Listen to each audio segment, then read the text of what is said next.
Assalamualaikum warahmatullahi wabarakatuh, sahabat Smart Skill School. Semoga kita semua selalu dalam lindungan Allah Subhanahu wa Ta'ala. Amin. Sahabat Smart Skill School, kita sudah mencapai lebih dari 100.000 subscribers. Alhamdulillah. Terima kasih untuk semua sahabat-sahabat setia kami. Kita bersama-sama belajar dan juga saling menyebar ilmu. Rasulullah pernah bersabda, barang siapa yang menempuh suatu jalan untuk mencari ilmu, maka Allah memudahkan untuknya jalan menuju ke surga. Hadis riwayat Bukhari dan Muslim. Amin. Yuk kita sapa Ustadz kita, Ustadz Adi Warman Azwar Karim.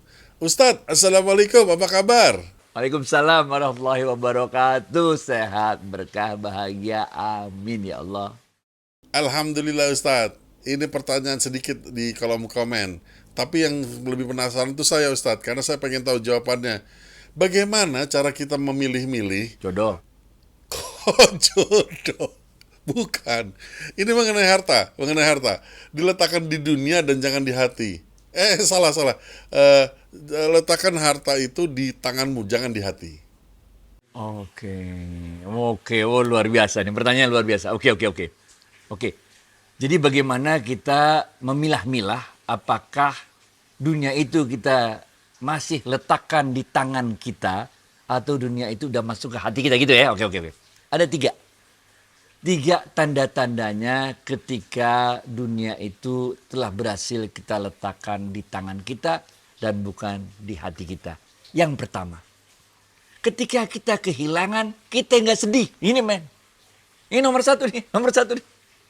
Nomor satu, ketika kita kehilangan harta tersebut, kita kehilangan jabatan tersebut, ketika kita kehilangan semua kehormatan keduniawian tersebut, kita nggak merasa sedih. Pada saat yang sama, masih nomor satu ya, ketika kita mendapat dunia itu, kita diangkat jadi pejabat, jadi menteri, jadi presiden, jadi komisaris utama, jadi direktur utama, jadi apapun, kita juga tidak merasa senang berlebihan.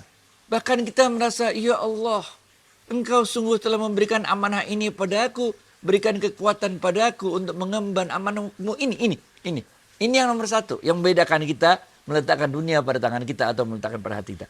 Kalau pada hati kita, ketika kita dapat uang banyak, ketika kita dapat rezeki banyak, diangkat jabatan ini segala macam, kita merasa sangat senang, merasa bahagia bahwa kita udah mencapai achievement, mencapai suatu keberhasilan yang luar biasa karena upaya kita di dunia, benar gak?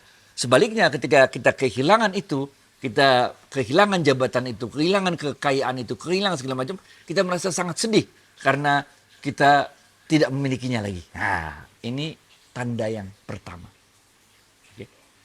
Tanda yang kedua, yang membedakan apakah dunia itu kita letakkan di tangan kita atau di hati kita adalah apakah keinginan kita itu untuk memenuhi kebutuhan kita sendiri, keinginan kita sendiri, atau untuk orang lain. Nah ini, ketika dunia udah di tangan kita, maka keinginan kita untuk memiliki mobil baru, keinginan kita untuk memiliki rumah baru, memiliki harta yang banyak, bukan untuk kita, tapi untuk orang lain, untuk kemanfaatan yang lebih besar kepada orang lain. Khairun nas anfa'um linnas.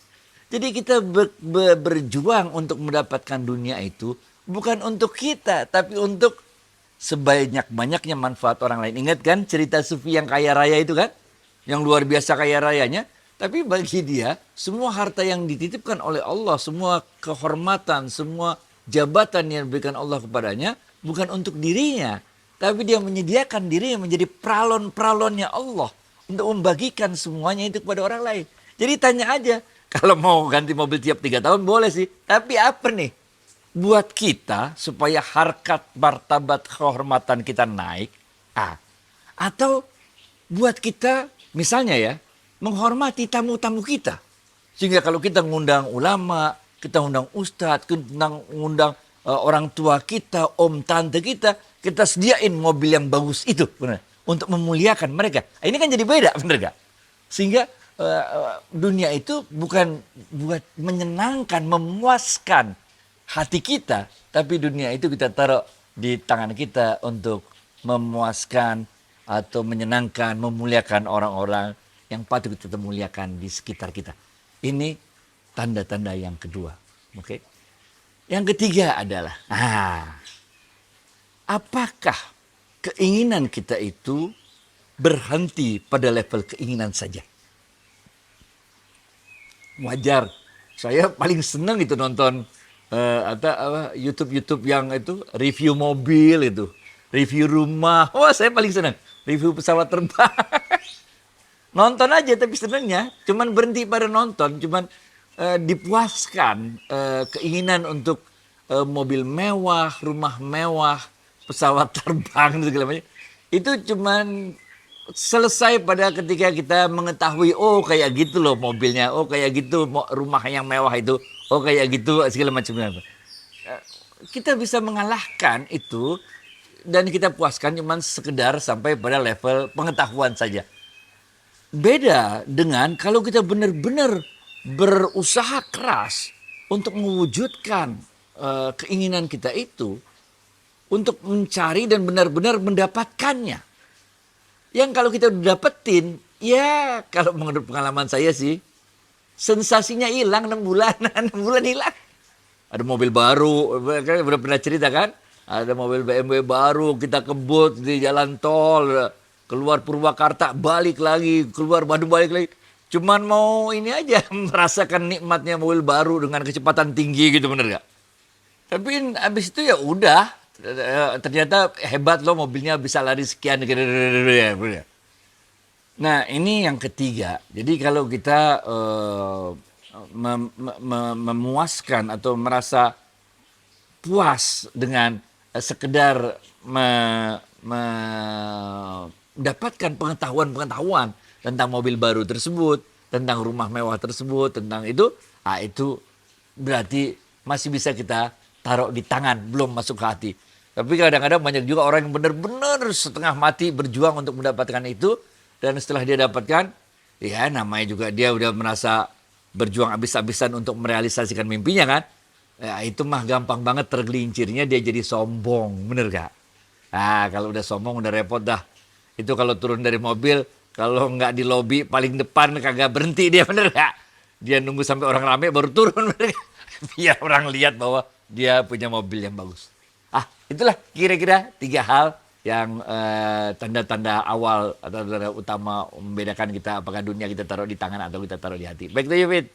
Masya Allah. Paham Ustadz. Sekarang kita tahu deh di mana letaknya harta atau duniawi. Kalau saya sih rasanya masih ada di hati semua tuh Ustadz. Sekarang bagaimana caranya kita perlahan-lahan mempelajari, merubah dari hati menjadi ada di tangan Ustadz? Ada 3 kan tadi, kita nomor 1 dulu. Nomor 1 itu adalah ketika kita mendapatkan nikmat dari Allah, harta dari Allah, jabatan dan sebagainya itu, kita tadi udah kita katakan bahwa kita tidak boleh melihatnya sebagai bentuk keberhasilan kita mencapai hal tersebut. Ini nomor 1. Kalaupun kita, makanya kalau di mobil-mobil tuh sekarang banyak tulisannya haza min fadli rabbik, bener gak? Mobil ini adalah pemberian dari Allah untukku gitu. Jadi kita melihatnya semua kekayaan, semua kesuksesan, semua kenikmatan, jabatan yang kita emban itu, ini semua adalah pemberian Allah kepada kita. Masih ingat kan bahwa rezeki, ajalan, jodoh di tangan Allah kan? Jadi ini yang nomor 1. Lillahi ma fis samawati wa ma fil ard. Bahwa semua ini milik Allah. Kalaupun kita diberi titipan begitu hebatnya oleh Allah, ini pasti ada amanah dari Allah. Benar gak? Kita tidak melihatnya itu sebagai suatu keberhasilan kita dalam mencapai sesuatu. Tapi ini semata-mata pemberian Allah kepada kita. Benar gak? Begitu juga waktu kita kehilangan. Waktu kita kehilangan semua harta, semua jabatan sebagainya, kita tenang-tenang aja. Karena kita tahu ini semua innalillahi wa inna ilaihi rajiun. Asalnya juga dari Allah. Awalnya juga kita nggak punya yang kayak begitu, nggak punya jabatan kayak gitu, nggak punya harta kayak gitu, bener gak? Jadi kalaupun hilang ya udah, awalnya dari Allah, balik kepada Allah. Inilah cara kita untuk nomor 1 ini merasa atau berikhtiar sedapat mungkin menaruh dunia itu pada tangan kita. Nah, seringkali dalam training motivation, nah ini seringkali diajarkan itu bahwa kita segala sesuatu itu adalah Kalau tidak kerja keras, tidak akan ada hasil, benar gak? Nah kalimat ini sebetulnya kurang begitu tepat. Karena kalimat yang tepat kalau di pondok pesantren, manjada wajada, benar gak? Siapa yang bersungguh-sungguh, dia akan berhasil, benar gak? Lah bersungguh-sungguh ini maknanya apa? Harus kita kembalikan lagi. Bersungguh-sungguh ini maknanya lah Allah memberikan kepada kita kekuatan, kemudahan untuk bersungguh-sungguh. Benar gak? Kita belajar nih mau dapat A misalnya kan. Itu kan karena Allah berikan kepada kita kekuatan untuk bisa belajar sampai malam-malam. Allah berikan kelapangan batin kepada kita untuk bisa belajar. Coba kalau Allah nggak berikan. Misalnya kita harus sembari jagain orang tua yang sakit. Misalnya kita ada urusan lain lagi. Benar gak? Jadi kita melihatnya ini adalah Allah lah yang membuat kita bisa bersungguh-sungguh dalam hal tersebut. Dalam ikhtiar kita tersebut. Kemudian Allah berikan kepada kita keberhasilan itu. Nomor satu. Nomor dua, kita harus selalu berpikir tentang orang lain. Rasulullah SAW bersabda dalam sebuah hadisnya, siapa-siapa yang menyibukkan dirinya untuk mengurus urusan orang lain, atau dalam terjemahan lain disebut, siapa-siapa yang menyibukkan dirinya, membantu urusan orang lain, maka Allah lah yang akan mengurus urusannya. Maka Allah lah yang akan membantu urusannya. Nah, kalau kita itu dalam kerja keras kita itu, kerja cerdas kita itu, kerja ikhlas kita itu, tujuannya bukan untuk memperkaya diri kita sendiri. Bukan untuk kehebatan diri kita sendiri, bukan untuk kehormatan diri kita sendiri, tapi untuk kehormatan kaum muslimin, nah, benar gak? Untuk kehormatan bangsa Indonesia, untuk kehormatan umat manusia, benar gak? Kalau kita berpikir tentang apa-apa yang kita lakukan itu adalah untuk orang lain. Kita menyediakan diri kita menjadi paralonnya Allah. Supaya kita bisa bermanfaat sebesar-besarnya untuk kepentingan orang lain. Nah ini. Ini kita udah taruh nih dunia di tangan kita. Bener gak? Kita kaya raya kita. Bener gak? Tapi duit itu lewat aja sama kita. Kita nggak. Kalau belanja untuk diri kita kadang-kadang kita pelit. Bener-bener. Beli sepatu yang murah, bener gak? Beli baju yang murah, bagus tapi gak mahal, bener gak? Tapi giliran kita untuk orang lain, kita memberikan yang terbaik karena kita ingin memuliakan orang-orang lain tersebut. Ini yang kedua, yaitu dalam setiap upaya kita, ikhtiar kita untuk mendapatkan dunia itu, kita tanamkan di dalam diri kita bahwa dunia yang kita cari itu, dunia yang mau kita dapatkan itu bukan untuk kita, tapi untuk orang-orang sekitar kita. Nah, itu latihannya begitu. Dan yang ketiga itu adalah ketika kita, namanya juga kita manusia, bener gak? Wajar men, kita sendiri punya namanya individual goals, bener gak? Punya keinginan, kepengenan pribadi itu pastilah. Bagaimana kita mengelola keinginan pribadi kita, supaya keinginan pribadi kita itu ya berhenti pada level keinginan itu aja lah. Nggak usah kita kemudian benar-benar berusaha untuk mendapatkannya, memuaskan keinginan pribadi kita. Karena ya nggak tahu lah, masing-masing boleh silakan coba lah. Masing-masing boleh silakan coba. Nah, kalau kita bisa terus lakukan hal itu, maka insya Allah perlahan-lahan kita bisa berhasil meletakkan dunia di tangan kita dan tidak di hati kita. Mantap Ustadz. Semoga kita bisa menjalani semua petuah Ustadz tadi. Nah, tadi kan Ustadz ngomong soal jodoh. Nggak kirain sebenarnya itu. Nah, ini pertanyaan saya rangkum dari 2-3 komen dari beberapa episode yang berbeda yang menanyakan apakah soal jodoh ini yang sudah kita lakukan bertahun-tahun masa perkawinan, di dalamnya tuh ada sakit hati, ada kekerasan, ada KDRT, ada berubah perangai, menjadi tidak peduli, dan berbagai lain hal yang membuat perkawinan itu rasanya pengen dihentikan aja Ustadz. Boleh gak sih? Sementara jodoh itu kan sudah Allah yang atur. Nah, ini ada dua hal yang harus kita pilah, benar gak? Pertama mengenai jodoh itu sendiri, benar gak? Jodoh, rezeki, ajal, itu haknya Allah. Itu aturannya Allah, itu rahasianya Allah. Kita nggak tahu kapan mulainya, dengan siapa, sampai kapan. kapan berhentinya, apakah berhentinya karena meninggal, apakah berhentinya karena cerai, kita nggak tahu. Itu satu hal, itu rahasianya Allah. Selama kita dalam jodoh kita itu, yang udah kita susah cari berpuluh tahun itu kemudian ketemu, maka jalanilah kehidupan pernikahan itu dengan kehidupan yang sebaik-baiknya. Rasulullah SAW berpesan kepada para laki-laki, benar gak? Sebaik-baik laki-laki dari golongan kami, kata Rasulullah SAW, adalah yang paling baik perlakuannya, akhlaknya kepada istrinya. Ini men. Sebaliknya begitu juga kepada para wanita. Sebaik-baiknya wanita yang istri yang sebaik-baiknya perhiasan dunia adalah istri yang solehah, yaitu istri yang menyenangkan ketika dipandang, istri yang selalu taat ketika disuruh dalam kebaikan, dan istri yang dapat menjaga diri dan harta suaminya ketika suaminya nggak ada, benar. Jadi dalam kehidupan pernikahan itu, sampai jodohnya tiba, lakukanlah upaya ikhtiar terbaik. Kalaupun ada perselisihan sebagai macam, bertahanlah. Bicara baik-baik gimana caranya untuk mengatasinya. Nggak ada pernikahan yang nggak ada perselisihan, benar nggak? Ya pasti ada beda-beda pendapat segala macam, tapi nggak apa-apa. Itu satu hal mengenai jodoh. Sekarang hal yang kedua, benar nggak? Bagaimana kalau hubungannya itu menjadi toxic relationship? Yaitu hubungannya udah kagak sehat. Pokoknya yang suami ngomel, yang istri ngomel, pokoknya ngomel aja bawaannya, benar nggak? Nah, apakah itu akan berujung pada perceraian atau tidak? Itu dua hal yang berbeda. Benar.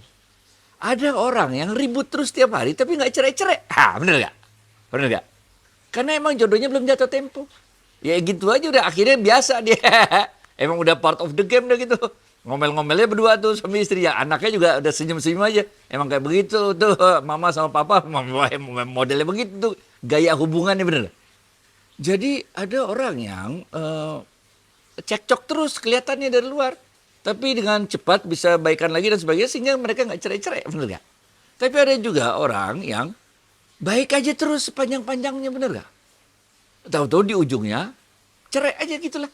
Walaupun kedua belah pihak udah berusaha, udah ke konseling pernikahan, udah ke ustadz, udah ikut tarekat, udah segala macam, udah melibatkan keluarga besar, udah berusaha untuk mempertahankan, tapi emang nggak bisa dipertahankan. Emang jodohnya sampai situ, bener gak? Bahkan kalau di Bali itu waktu itu kami pernah lihat ada orang namanya apa tuh istilahnya separation party kalau nggak salah. Jadi mereka mau pisahnya pakai party segala. Separation party karena satu dan lain hal mereka terpaksa harus berpisah gitu. Jadi ini dua hal yang berbeda, satu mengenai jodoh itu nggak bisa kita ketahui, itu rasanya dari Allah. Yang satu lagi adalah bagaimana kita berusaha di dalam pernikahan itu melakukan hal-hal yang terbaik, bahwa ujungnya nanti jodohnya berhenti juga, bercerai juga. Ya, itulah takdirnya Allah. Kita jalanin. Alhamdulillah, ala kulli hal. Oke. Baik to you, Fit. Alhamdulillah ala kulli hal.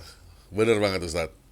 Nah terakhir Ustaz, sahabat kita ini seorang ibu rumah tangga. Suaminya semenjak perkawinan makin lama makin berubah sifatnya. Dan kalau diberi nasihat selalu menjadi timbul pertengkaran. Jadi ketika suami ditegur karena salah, nah udah deh. Gimana nih Ustadz? Pertama, kita itu kan dua makhluk yang berbeda, dua manusia yang berbeda, suami sama istri. Suami dibesarkan dengan latar belakang keluarga, teman pendidikan yang berbeda. Dengan latar belakang keluarga, teman pendidikan yang berbeda juga. Lalu karena jodoh, mereka kawin kan gitu ceritanya, bener gak? Jadi dari awal emang udah beda, bener gak? Dari awal udah beda. Tapi waktu namanya juga jodoh, maka yang kita lihat bukan bedanya, yang kita lihat samanya, bener gak? Nah, maka itulah samanya yang ketemu itu dalam honeymoon itu setahun 2 tahun pertama dari isinya honeymoon, bener gak? Baru nanti kemudian hubungan itu akan menjadi lebih dewasa sehingga kedua belah pihak bisa menerima perbedaan-perbedaan ada, bener gak?